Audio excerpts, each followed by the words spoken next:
বৃক্ষের নিকটে গিয়ে বলি, দয়াবান বৃক্ষ, তুমি আমাকে একটি কবিতা দিতে পারো? বৃক্ষ বলে, আমার বাকল ফুঁড়ে আমার মজ্জায় যদি মিশে যেতে পারো, তবে হয়তোবা পেয়ে যাবে একটি কবিতা। জীর্ণ দেওয়ালের কানে বলি, দেওয়াল, আমাকে তুমি একটি কবিতা দিতে পারো?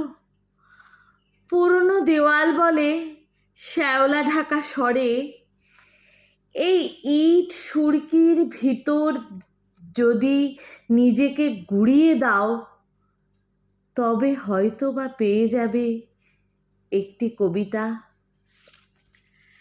একজন বৃদ্ধের নিকটে গিয়ে বলি, নত জানো হে প্রাচীন, দয়া করে দেবেন কি একটি কবিতা? স্তব্ধতার পর্দা ছিঁড়ে বেঁচে ওঠে প্রাজ্ঞকণ্ঠ, যদি আমার মুখের রেখাবলি তুলে নিতে পারো নিজের মুখাবয়বে, তবে হয়তো বা পেয়ে যাবে একটি কবিতা।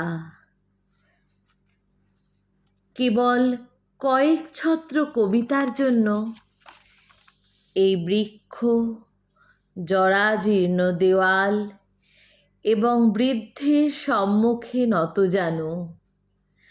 আমি থাকবো কতকাল, বলো কতকাল?